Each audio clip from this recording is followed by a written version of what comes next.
that you're all thriving, even under the current situations and circumstances that we're faced with and challenges. And hello, America's beautiful children. We love you. And so we're here again on this fabulous day that we're able to wake up, breathe, have air in our lungs, food, and whatever we do have, and to be grateful for. To have our favorite coach, Coach Robinson, Physical Education Thursdays. Hello, Coach Robinson. How are you? Good morning. Good morning. I'm doing well. How about yourself?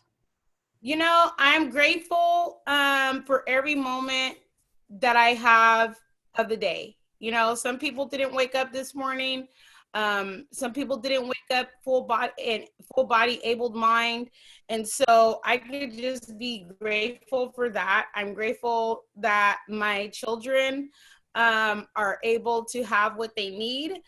And, you know, that just makes a good mindset for me to go throughout my day and just being grateful for the things that I do have. Sometimes we try to focus on all of the things that are going wrong, and all of the things that we may need or don't have, instead of really just paying attention and being mindful to be grateful about the things that we do have. Those things can be often taken for granted, and I just try not to take those things for granted, you know? Absolutely. Absolutely. That's the same myself. I've been a little bummed for the last couple of days, but I just had to think about and take it back to the basics that, I have my right mind, I have my little chubby unicorn body, right? COVID And weight. right, you know, but I'm grateful as well. Like, I tell the kids right now, the kids aren't really quite understanding. They're very emotional, and I have sons, so my youngers are my sons. My older girls, they're adults. So it's just a different time. And so we're talking about physical education, and I'm trying to keep everything as normal as possible. So it's very challenging for myself. So I wanted to tell the parents, if your kids aren't really feeling it, try to engage them in other ways, is physical activity. But as we look at our topic, it's so ironic that the topic for today for physical education is celebrating differences. Right. And I mean, these are like lessons that I've made, you know what, a year ago, 2 years ago, and I'm just following the lesson plans that I would send out to my students. And today's lesson is celebrating differences, and what does that look like in physical education? You know, So my sister, you know, I don't believe in coincidences. I believe that that is a divine intervention. And so we are so grateful for you spending your time supporting the parents that are watching, offering your lessons and lesson plans, you know, and so thank you for that wisdom and that knowledge that you share every Thursday. oh, awesome. Thank you so much. So parents, if you're still logging in your physical education log, today is day 108. So make sure you do Woohoo, that. we made I it. know we made it. And then for our district, today is the actual last day for students to be able to turn in work and turn in. So if parents, if you wanted to go ahead and turn in those physical education logs just to support your child's grades or whatever, I highly recommend that you do so. Just reach out to your teachers and make sure that you send them the email and add that stuff in there, because what's being educated without physical education, right? Um, Right. And it's Today, a 108. requirement, Yes, a requirement. California state standard. And then, You know, all, I can hear you. What'd you say? yeah, I was saying that it is a part of our required standards, right? Right. And so we were talking about having those planned physical activities, nutrition, education activities, logging them. And now, if you have logged those, you can turn them in to support your students' grade, definitely. So as we, look at our topic today, Christina, I'm just trying to wrap my head around just really being excited today. So I apologize if I'm not my bubbly self, but I'm just feeling really heavy, and I want people to really see that, we're affected, and just the way that the world is going right now. So when we're talking about celebrating differences, we're not just talking about students with special needs. We're not just talking about, oh, I'm a female and he's a male. We're talking about our cultural, our racial, our ethnic backgrounds, our religious beliefs, just celebrating those differences. And I think that if we all can come together in education to really uh, be intentional when we are instructing our kids, that we talk about the differences between us and we celebrate it. It's not just a, let me give you a history on this. It's celebrating so that kids are well rounded.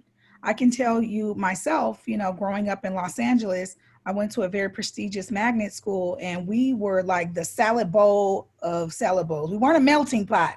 We didn't all mesh. We were all different and we were celebrated. So one way that your student could celebrate differences in physical education is through dancing. In fourth grade and fifth grade, for I think fourth through sixth, really, is it fifth, fourth grade? Fifth and sixth for sure. They have the opportunity to learn a folk dance. That's a California state standard where they have to learn a folk dance. And for my students last year, my sixth graders learned how to taninkle. Taninkling is a Filipino folk dance. And so when we're talking about celebrating, when you start learning and engaging your students in those type of activities that you can bring in other cultures, then we can understand our differences, and then we can also agree to disagree. And so dancing is one way that we can bring in physical education and group those together. Another way would be music, adding different types of music to the activities that your students are doing. I mean, that's very, very helpful. Like last week, we talked to my daughter, Christina, and she was telling the parents that she remembers I used to play Mozart and Mm-hmm. classical music to calm her. Now, Mozart is not from the same ethnic makeup of our family, but just to expose her to different styles of music, different ethnicities, and different cultures, she remembers that to today. And, I think that's beneficial. It is.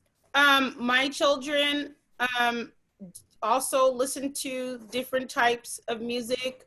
Beethoven being an artist that I have exposed them to, and the Moonlight Sonata, and what was Beethoven feeling, and why does this song sound a little sad, but then a little, and what could have possibly been going on during that era. Right, And right. let's look at that. So, you definitely can, and through art, music, you can definitely bring in some cultural and historical perspectives in that way, and the kids can take a deeper dive into that social emotional realm. Like I said, Beethoven, what was he feeling? Why is his notes high and then low, right? So that is a way that they can understand more about celebrating differences.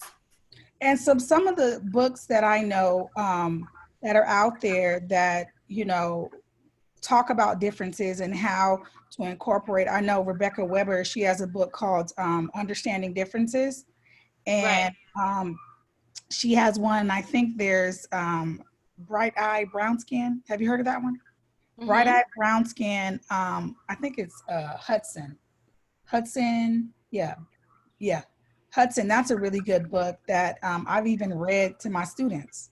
When we're on inclement weather, we read, sometimes we read some literature, we take some excerpts and we talk about it in my older kids' class, like my sixth graders, my fifth graders. We've done that before at different schools. And that's another way to bring the culture in. And then what I do too at my sites that I see there's a dominant culture at one site, like one of my schools is predominantly Latino Chicano and Afro Latino, as well as African American. So I brought in before in classes a Afro Cuban band where the students are able to learn how to do all the Latin dances to the drums.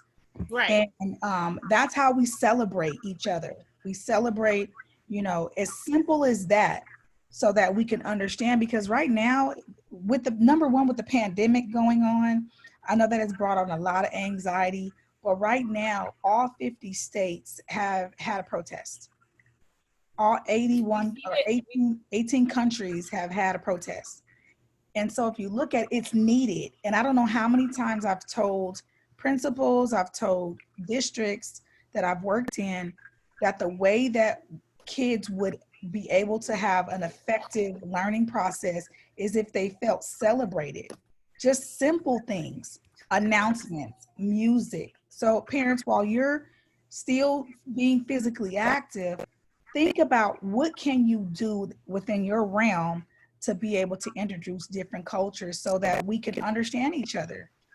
The biggest thing right now, Christina, that I'm hearing from a lot of my non-African American friends are that they don't understand, and that's okay.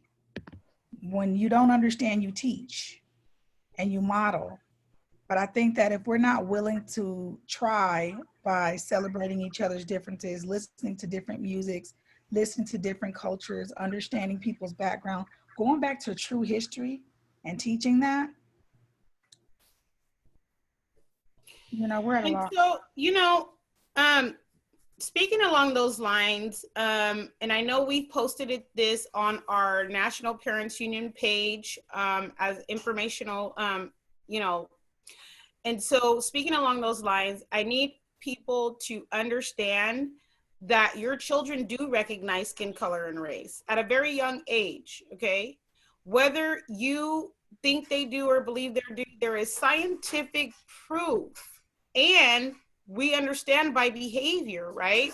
That children recognize race at a young age. They recognize what you do, what your response is to people of different skin colors.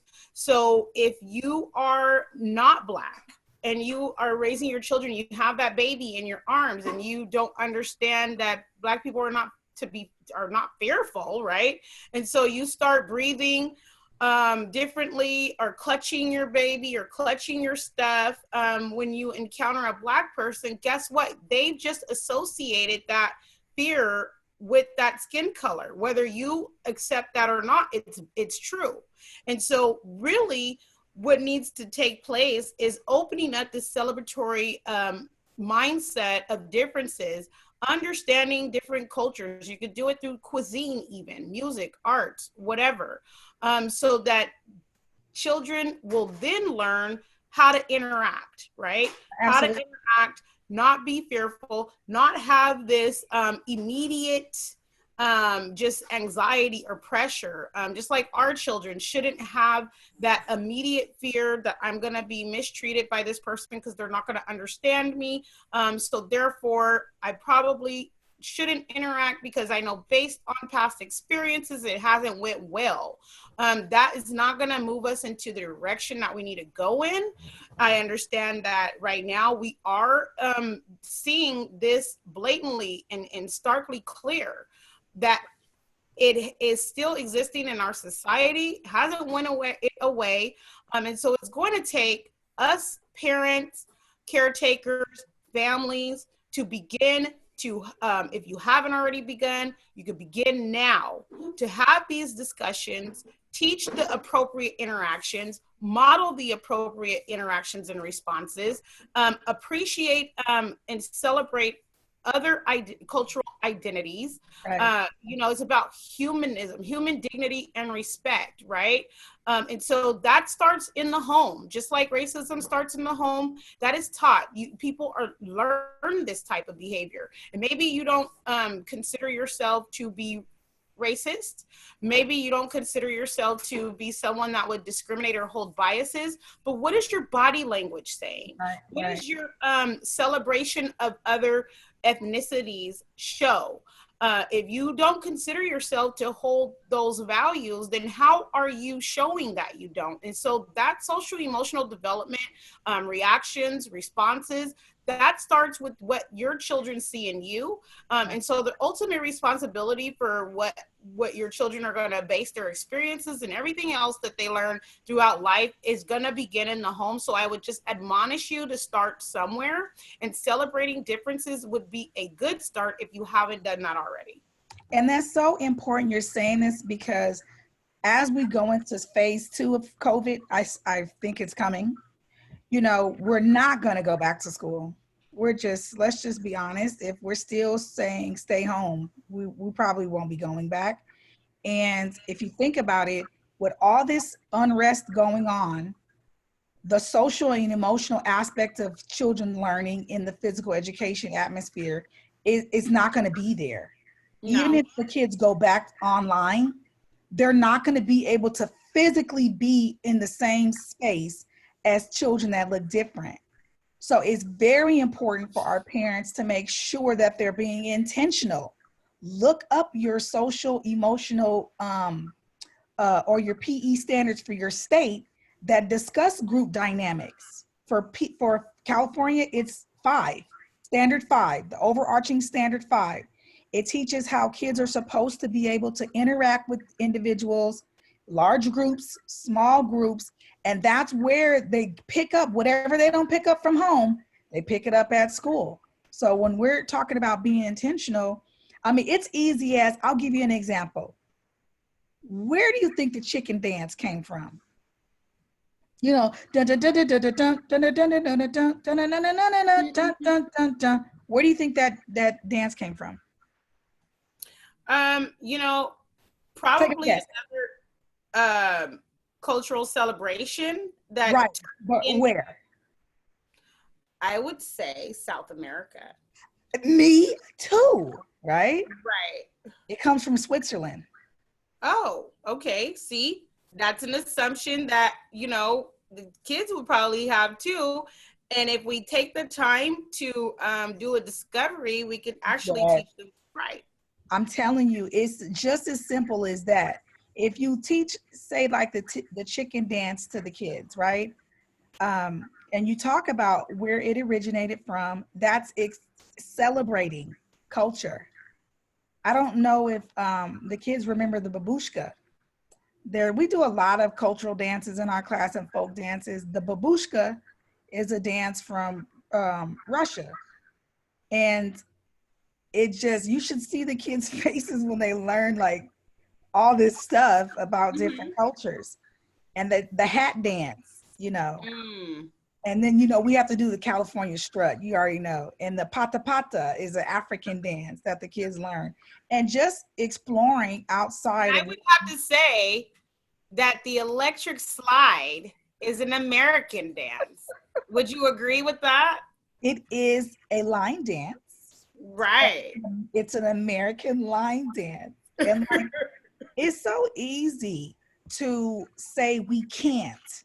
But when you're planning out, even with your activities, the little subtle things that you can do by just inserting, in Black History Month, we do a whole Black History celebration in my classes, but we also go over Chinese New Year, because Mm-hmm. Chinese New Year is in February, and it doesn't dilute the entire month being celebrated, Black History Month. But a lot of times in school, Valentine's Day and President's Day and Lincoln's birthday usually overshadow Black History Month.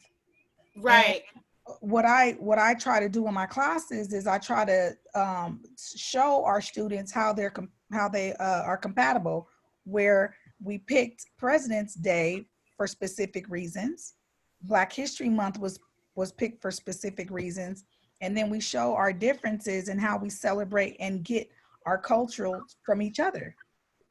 And it's just, I'll tell you, it's I say it's easy because that's just not my scotoma. I don't have a mental block saying I can't try to celebrate these different beautiful cultures that we have because of my own biases. I don't know why we have biases out there and unconscious ones. I don't even know why. I guess it's my life experiences and the foundation that I was brought up in. Like I said, we were a salad bowl at my school, and we Well, were I think a lot of it comes from just not having this global view, right, and global perspective, and not really having the people, maybe not having the ability to understand different traditions globally. And so when children are only learning about America, then they only get the American view, and they only get that one perspective. But if we look around globally, there is so much richness, cultural traditions, color, even that we could even learn from. And the kids are really, they become inspired. I know right. that my daughter talks about being an extreme field zoologist, but she wants to go abroad and do that. She wants to do that internationally. And I think that that came from just being a partaker in various cultural understandings and experiences, and Absolutely. traditions, and understanding that America is one nation, one country among several, Right, right? So right, what's happening in South and Central America, what's happening in Switzerland, right? Like when we think of just different places of that have a whole nother identity separate from ours, here, and what we typically the kids learn in school, about American traditions and American systems. Like how many people actually learned about international holidays or things like that? You right. don't really see that celebration globally of international thought process. And Right. so that gives a lot of children growing up in America a one view, and they don't see the color and the richness that exists all around them.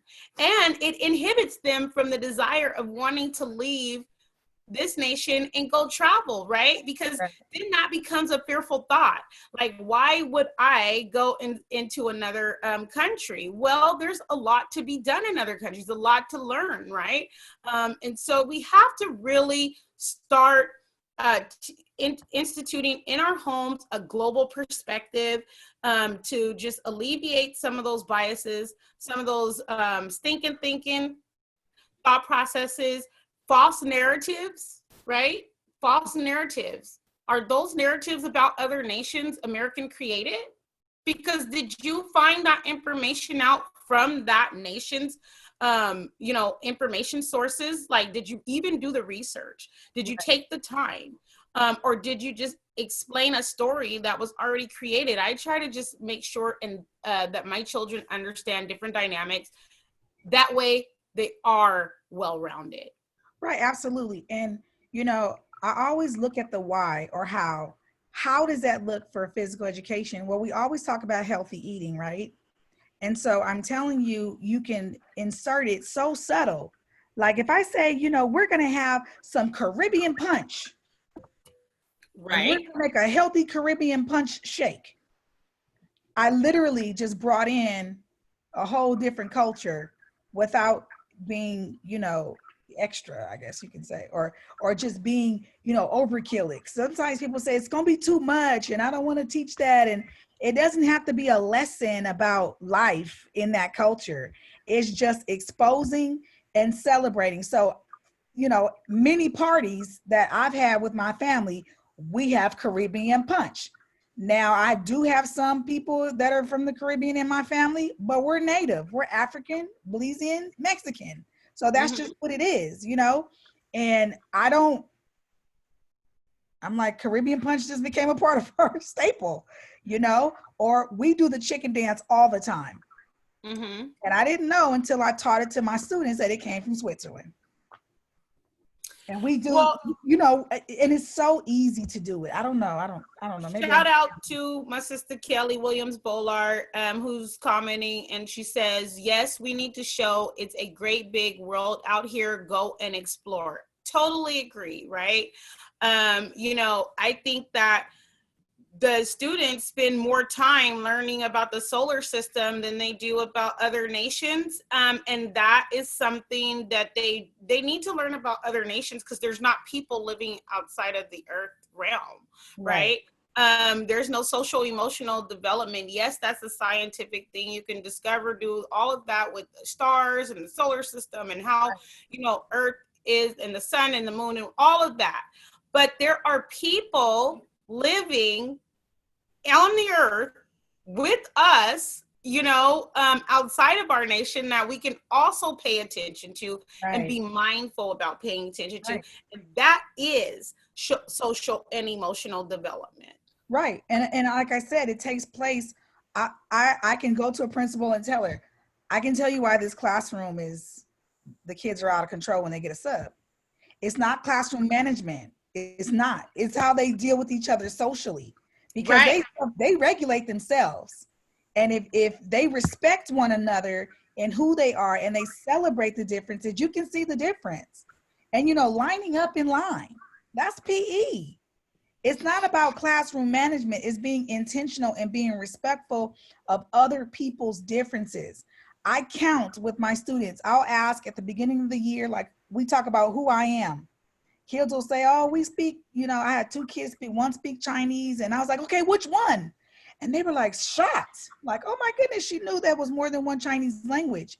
Or we had one kid, she's Nigerian. And then we had a kid from Syria, and they both were the same religion, and they right, were hugging, and I let them count in Arabic and everything, and they enjoyed that. So it's right, being intentional and having a global view, because we talk about having our kids being lifelong learners in physical education. And education within itself, we need to be teaching our kids to be globally competitive.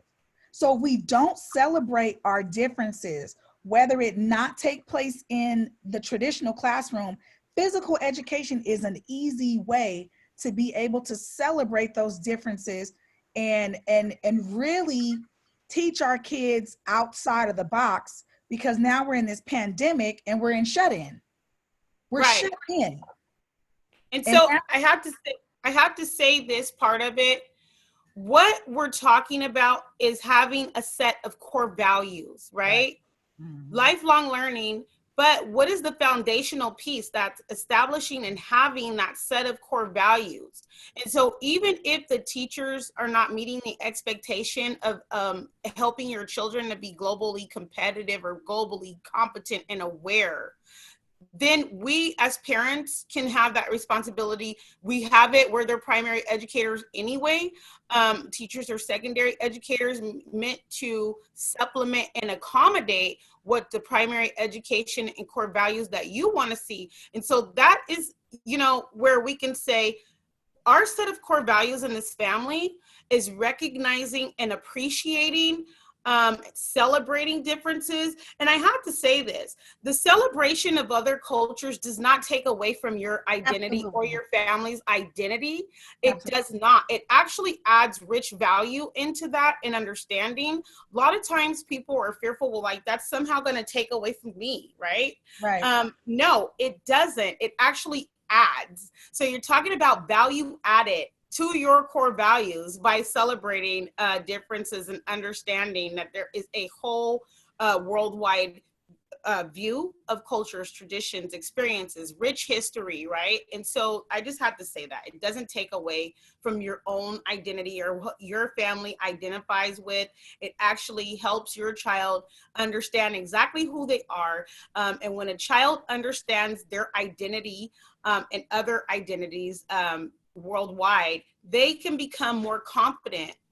They're more confident with who they are, because now no one can dictate that to them, right? Absolutely. And they approach life with confidence, because I know who I am. I know my core values, and I know, that are a lot of different people that may not share the same beliefs as me, but that's okay if Right. that's their core values and their identity and what they identify with. It doesn't take away from me unless I want to dominate people, right? And have them subservient, and I can't appreciate who they are. But with the understanding that I'm not trying to dominate people.